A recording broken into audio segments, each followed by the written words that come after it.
Sindh text book board जा स्कूलनि लाइ मोकिलियल किताब वेयर हाउसिस में पियल हुजण जो इंकशाफ थियो आहे। विजिलेंस टीमनि सिंध जे मुख़्तलिफ़ डिवीज़न अंदर तालीम खाते जे ज़िले ऐं तालुके जे वेयर हाउसनि ते छापा हणी वॾे अंग में किताब हथ करे वरिता आहिनि। सिंध टेक्स्ट बुक बोर्ड दावा कई आहे त बोर्ड जा मोकिलियल किताब तालीम खाते जे अमलदारनि जी सुस्ती सबबि अञा ताईं संदन वेयर हाउसिस में पियल हुजण जो इंकशाफ थियो आहे। सिंध टेक्स्ट बुक बोर्ड जी टीमुनि छापा हणी वेयर हाउसनि में किताबनि जो स्टॉक मौजूद हुजण ऐं ॿारनि ताईं किताब न पहुचण जो राज़ फाश करे छॾियो आहे। सिंध जे सरकारी स्कूलनि में दर्सी किताबनि जी खोट वारनि ख़बरुनि खां पोइ सिंध जे वॾे वज़ीर सैयद मुराद अली शाह, तालीम वारे वज़ीर सैयद सरदार अली शाह ऐं सेक्रेटरी ग़ुलाम अकबर लगारी जी हिदायतुनि ते सिंध टेक्स्ट बुक बोर्ड जे चेयरमैन आगा सुहेल अहमद जी निगरानी हेठि विजिलेंस टीमूं जोड़ी वयूं आहिनि।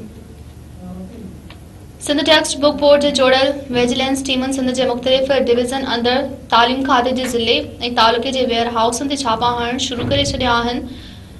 विजिलेंस टीमनि जे छापनि दौरान जामशोरे, कोटड़ी, हैदराबाद, मटियारी, मिप्पखास जे वेयर हाउसनि मां वॾे अंग में किताब हथ कया विया। बोर्ड जी टीमुनि सबूत तौर वीडियो ऐं फोटोग्राफी कंदे तालीम खाते जे लाॻापियल अमलदारनि खे फौरी तौर ते किताब स्कूलनि में पहुचाइण जूं हिदायतूं जारी करे छॾियूं आहिनि। ॿिए तरफ़ सिंध टेक्स्ट बुक बोर्ड जी इंतिज़ामिया ॿारनि ताईं किताब पहुचाइण में सुस्ती जो मुज़ाहिरो कंदड़ तालीम खाते जे अमलदारनि खे चिताव ॾिनो आहे त फौरी तौर ते किताब ॿारनि ताईं पहुचाया वञनि त जीअं किताबनि जी खोट वारनि शिकायतुनि जो जल्दी अज़ालो थी सघे।